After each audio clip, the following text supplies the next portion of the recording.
इस वीडियो में हम फ्रिंज विड्थ के बारे में चर्चा करते हैं, फ्रिंज चौड़ाई के बारे में आपको बताते हैं। आपने पिछले वीडियो में व्यतिकरण इंटरफेरेंस के बारे में जाना है। इंटरफेरेंस में पर्दे पर एकांतर क्रम में ब्राइट डार्क फ्रिंजेस मिलती हैं। इस वीडियो में हम जो फ्रिंजें जो मिल रही हैं इनकी चौड़ाई का सूत्र क्या है, क्या फार्मूला है, और साथ ही साथ इन फ्रिंजों की जो आकृति है वो कैसी है, इसके बारे में चर्चा करेंगे। Let S1 and S2 are two coherent sources. S1 और S2 क्या हैं? दो कोहेरेंट सोर्सेज हैं, कला संबद्ध स्रोत हैं। और कला संबद्ध स्रोत हम पिछले वीडियो में आपको बता चुके हैं कि इंटरफेरेंस के लिए यह आवश्यक है, जिन दो प्रकाश स्रोतों से तरंगें चल रही हैं और जिनमें अध्यारोपण के पश्चात इंटरफेरेंस की घटना हो रही है, वो दोनों प्रकाश स्रोत कला संबद्ध स्रोत होना चाहिए, ये आवश्यक है।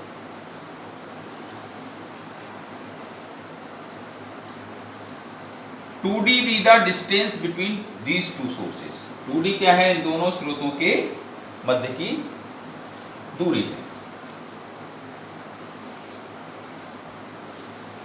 C be the mid point of these two sources. ये सी जो है, सी बिंदु इन दोनों स्रोतों का मध्य बिंदु है। इन दोनों स्रोतों से कैपिटल D मीटर की दूरी पर एक पर्दा रखा है, स्क्रीन रखी है XY। Let us draw a perpendicular from midpoint C on the screen CO। CO हमने एक perpendicular ड्रॉ किया। O be the foot of perpendicular drawn from C। ये foot of perpendicular है, इस perpendicular CO का ये क्या है? फुट है। और आप ये देख रहे हैं, ये जो बिंदु O है स्क्रीन पर, ये S1 S2 से समान दूरी पर है। अतः यहां से जो प्रकाश तरंगें चलेंगी और बिंदु O पर जो अध्यारोपित होंगी, उनके मध्य जो पाथ डिफरेंस होगा, क्योंकि ये दूरी और ये दूरी समान है, S1 S2O और S1O जो पथ हैं वो समान है, तो यहाँ पर जो अध्यारोपण होगा तरंगों, इन दोनों तरंगों के मध्य, इनके मध्य जो पथांतर होगा, पाथ डिफरेंस होगा, वो शून्य होगा। और शून्य होने पर यहाँ पर पॉइंट O पर ब्राइट फ्रिंज मिलेगी। जब पथांतर शून्य है दोनों तरंगों के मध्य, तो यहाँ पॉइंट O पर ब्राइट फ्रिंज मिलेगी। अब हमने S1 से और S2 से इस स्क्रीन पर लंब ड्रॉ कर दिए, S1M और S2M। S1 और S2 से जो प्रकाश तरंगें चल रही हैं, माना पर्दे के बिंदु P पर NV फ्रिंज बना रही हैं। इस NV फ्रिंज की इस पॉइंट O से जो दूरी है वो YN है। अब हमें क्या करना है? ये पाथ डिफरेंस निकालना है। S2P हमें कैलकुलेट करना है और S1P कैलकुलेट करना है। वो हम राइट एंगल ट्राइंगल S1MP और S2NP से ज्ञात कर सकते हैं। यहां देखिए आप, PO जो है YN के बराबर है, और OM चूंकि S1 और S2 दोनों स्रोतों के मध्य की दूरी 2D मीटर है, तो OM जो होगा स्मॉल d इधर और स्मॉल d इधर। इसलिए ये दूरी जो है 2D इसलिए ली, कैलकुलेशंस थोड़ी कॉम्प्लिकेटेड हो जाती, तो उनसे अवॉइड करने के लिए, बचने के लिए हमने दोनों स्रोतों के मध्य की दूरी 2D ले। तो D ऊपर ये OM हो गई और D स्मॉल d इधर। अब आप इस फिगर से देखिए, फ्रॉम फिगर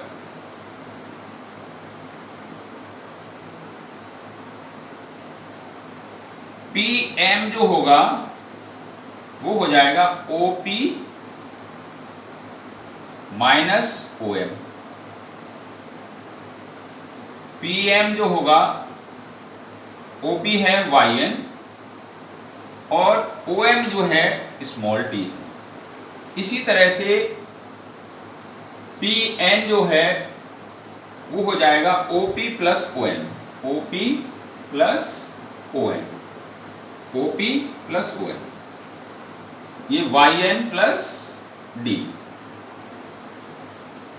अब हम राइट एंगल ट्राइंगल ले लेंगे। इन राइट एंगल ट्राइंगल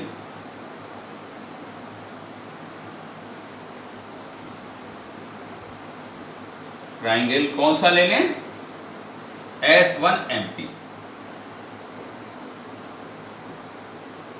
इसमें देखिए ये कर्ण है, ये आधार है और ये लंब है। S1P का होल स्क्वायर बराबर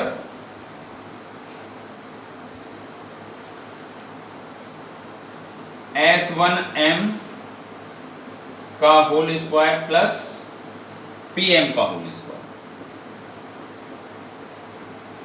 S1M की जो यहां से यहां तक की दूरी है कैपिटल D मीटर है, D स्क्वायर प्लस ये हो जाएगा YN माइनस D का होल स्क्वायर। PM ये हमने यहां से फिगर से ये निकाला। अब हम इसमें D स्क्वायर को ब्रैकेट के बाहर ले लें, 1 प्लस YN माइनस D का whole square upon D square, ये S1P का होल स्क्वायर। स्क्वायर रूट वर्गमूल लेने पर वर्गमूल लेंगे तो क्या हो जाएगा? S1P is equal to capital D 1 plus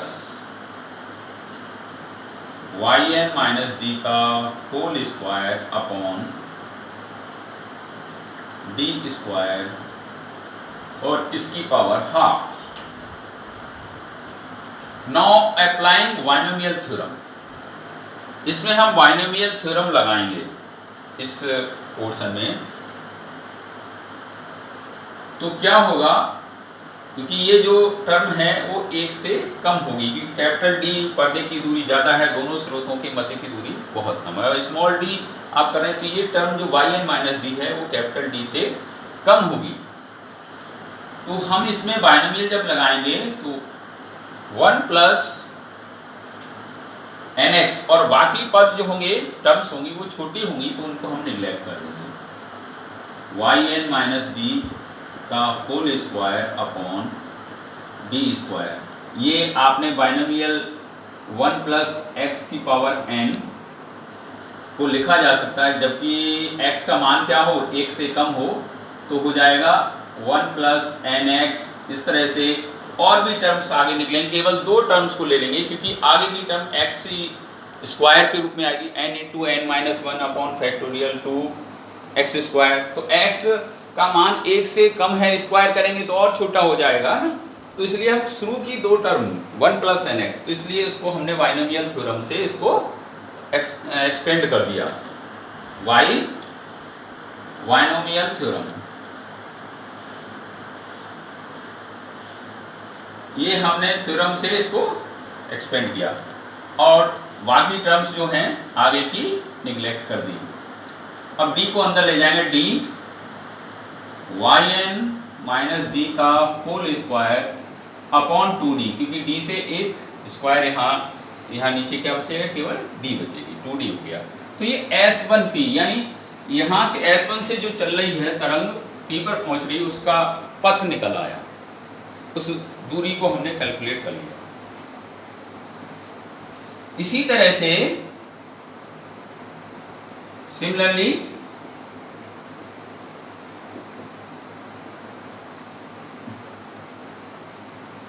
from right angle triangle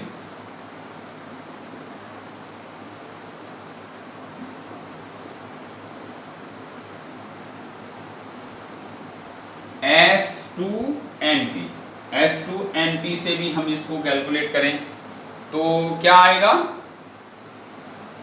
S2P का whole square is equal to S2N का होल स्क्वायर प्लस Pn का होल स्क्वायर।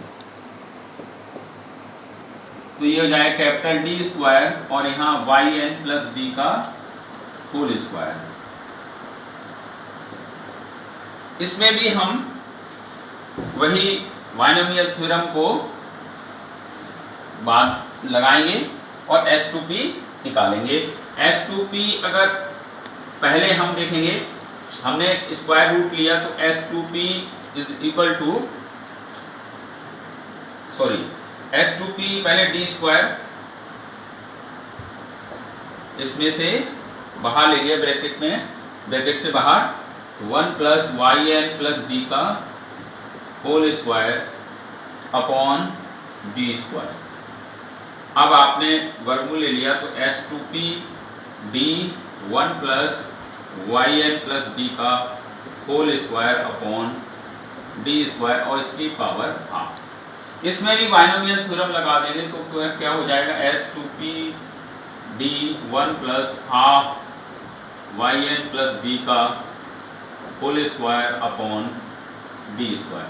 ये हाफ यहाँ 1 प्लस NX के रूप में यहाँ मल्टीप्लाई हुई और बाकी टर्म को हमने निगलेक्ट कर दिया। तो ये जो निकल के आएगा वो देखेंगे,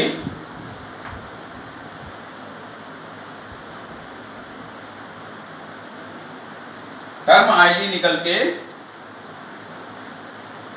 S2P is equal to D को अंदर ले गए ब्रैकेट में Yn प्लस D का होल स्क्वायर अपॉन 2D। तो S2 से चलने वाली तरंग के लिए जो पथ है उसकी जो दूरी है वो हो गई, ये निकल के आ गई, ये इक्वेशन नंबर 2। अब हम बिंदु P पर जो इन दो तरंगों के मध्य पथांतर है वो देखेंगे, वो हो जाएगा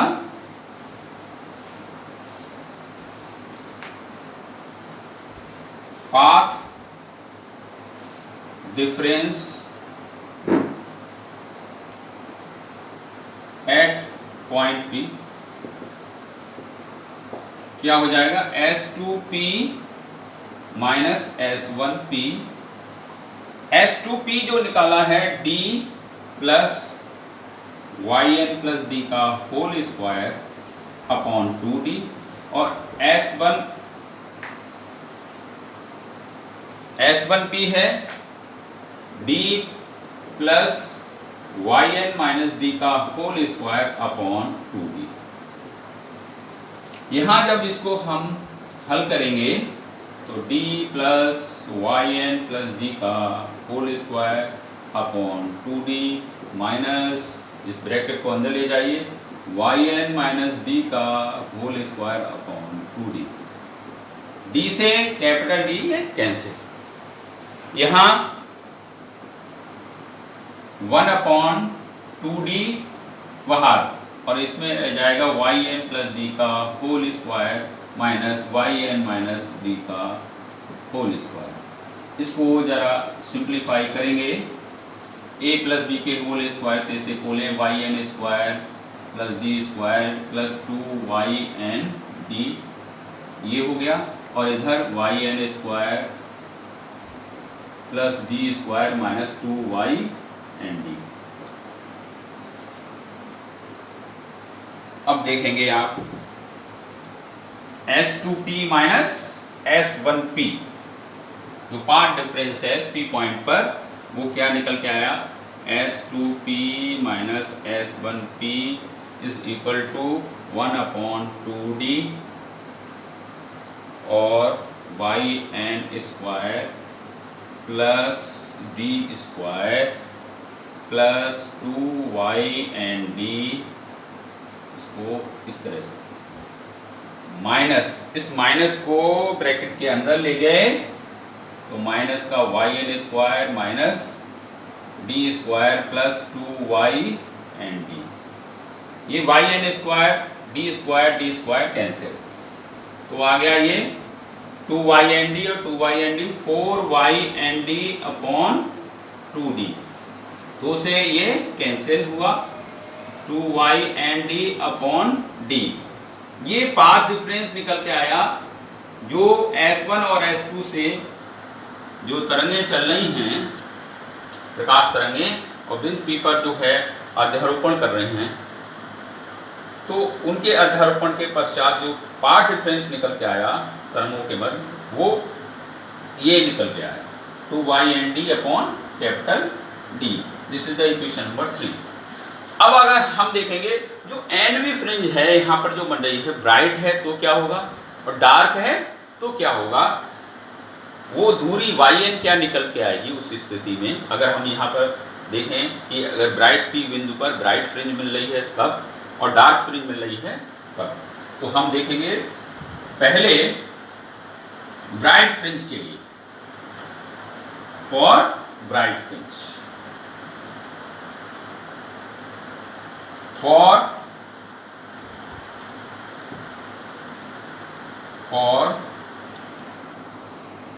ब्राइट फ्रिंज।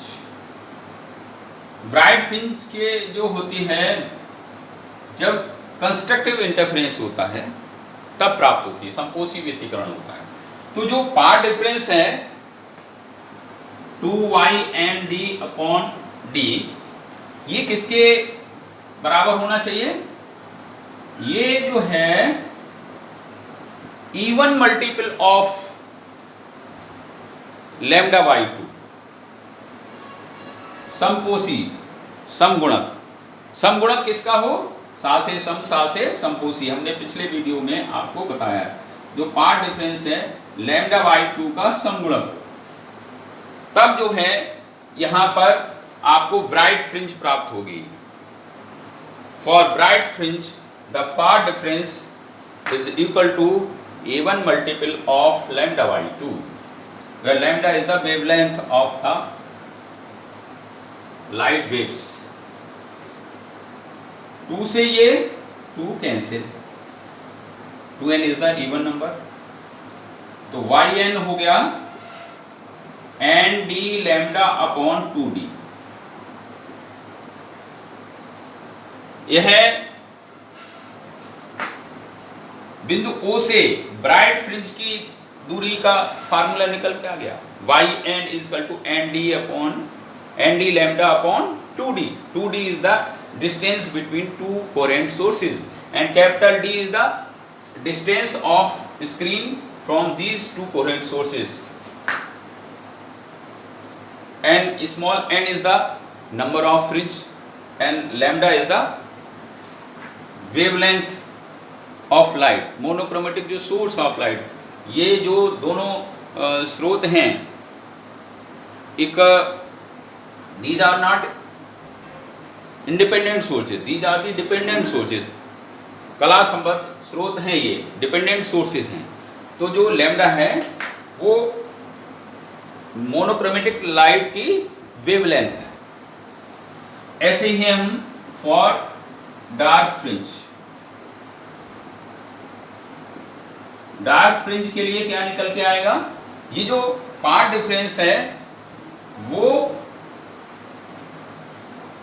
लैम्डा बाई 2 का ऑड मल्टीपल हो, विषम गुणक, बी से विषम बी से विनाशी, लैम्डा बाई 2 का विषम गुणक विनाशी व्यतिकरण 2y and d upon d is equal to 2n plus 1 lambda by 2। तो यहां से हम yn जब निकालेंगे तो हल करके निकल के आएगा n plus half d lambda upon 2d। ये nth जो डार्क फ्रिंज की है इस बिंदु O से दूरी है। अब हम ये देखेंगे फ्रिंज चौड़ाई क्या है। फ्रिंज चौड़ाई जो होती है दो क्रमागत दीप्त या अदीप्त पट्टियों के जो मध्य की जो दूरी होती है उसे फ्रिंज चौड़ाई कहते हैं। तो हम पहले फ्रिंज विड्थ फॉर ब्राइट के लिए निकालेंगे, फिर डार्क के लिए निकालेंगे। तो आपने देख लिया यहाँ ये जो nth ब्राइट फ्रिंज की दूरी ये है और nth डार्क फ्रिंज की दूरी ये है, n+12 d lambda upon 2d। अब हम पहले देखेंगे फ्रिंज चौड़ाई किसके लिए, ब्राइट फ्रिंज के लिए। Fringe width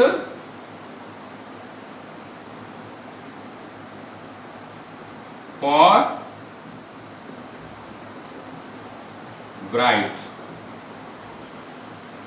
bright fringe.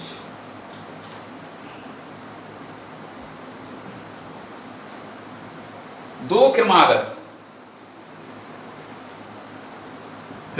में, और इसको फ्रिंज विड्थ को ओमेगा से दर्शा रहे हैं। yn से yn+1 में से yn घटा लें, n+b फ्रिंज की दूरी ओ से, और उससे किसकी दूरी घटाते हैं, nवीं फ्रिंज की दूरी। तो हमें फ्रिंज चौड़ाई ज्ञात हो जाएगी। दो क्रमागत रखें इसमें, तो ये आ जाएगा n+1 d lambda, n+1 d lambda upon 2d minus n d lambda upon 2d। इस फार्मूले से देखिए हम इसमें d लैम्डा अपॉन 2d बाहर ले लें, तो n+1 माइनस n से n काट देंगे तो क्या आ जाएगा,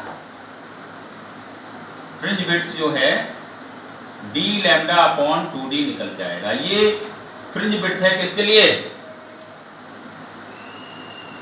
ब्राइट फ्रिंज के लिए। इसी तरह से हम डार्क फ्रिंज के लिए देखेंगे।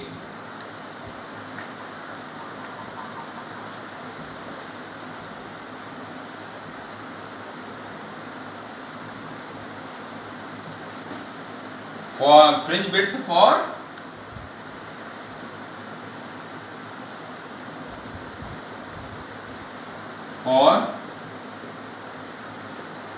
Dark fringe. डार्क फ्रिंज के लिए जो फ्रिंज चौड़ाई निकल के आएगी वो yn+1 में से yn घटाएंगे। ये डार्क फ्रिंज के लिए निकाल लें। फार्मूला था उसके लिए n+12 d lambda upon 2d। तो n+12 जब जोड़ेंगे तो n+3/2, इसमें n+1 जब करेंगे, n की जगह n+1 करेंगे, d lambda upon 2d minus n+12 d lambda upon 2d। d lambda upon 2d यहाँ कॉमन ले लेंगे, अंदर बचेगा n+3/2 और यहाँ माइनस n, और तो ये n से n कट गया और आप अंतर करके इसको देखिए तो यही केवल आएगा d लैम्डा अपॉन 2d। तो आप देख रहे हैं फ्रिंज चौड़ाई जो है, चाहे ब्राइट फ्रिंज हो चाहे डार्क फ्रिंज हो, दोनों के लिए समान निकल के आती है। साथ ही साथ इस चित्र से देखिए आप, जैसे ये ब्राइट, ये डार्क है, ये डार्क है, बीच में ब्राइट, फिर ब्राइट, फिर ब्राइट, देख रहे हैं। तो ये जो फ्रिंज चौड़ाई होगी वो ये हो गई, ये ब्राइट फ्रिंज के लिए d लैम्डा अपॉन 2d। इसी तरह से डार्क के लिए जो होगी वो ये हो गई d लैम्डा अपॉन 2d। अब हमें ये देखना है कि ये जो फ्रिंज हैं इनका आकार कैसा होगा। आखिर ये जो फ्रिंज हैं वो उनका आकार कैसा है, इसको हम देखेंगे। ये d लैम्डा बटे 2d, dark fringe, bright fringe की ये, और डार्क फ्रिंज के लिए ये दो क्रमागत डार्क हैं, देखिए यहाँ ये दो ब्राइट हैं। आपने देखा पाथ डिफरेंस जो है S2p माइनस S1p, ब्राइट के लिए आ रहा था 2n लैम्डा 1, और डार्क के लिए क्या आ रहा था, S2P माइनस S1P बराबर 2n+1 लैम्डा वाइट, ये आ रहा था ना। n की वैल्यू दोनों में 0, 1, 2, 3 इस तरह से हम करते चले जाएंगे। एक में 0, 1, 2, 3 से n का मान हम शुरू करेंगे। अब आप देख रहे हैं यहाँ जो है S2 की जो पथांतर है, ये टर्म इधर RHS में कांस्टेंट आ रही है, यानी S2P minus S1P is equal to constant, चाहे ब्राइट फ्रिंज हो चाहे डार्क फ्रिंज हो।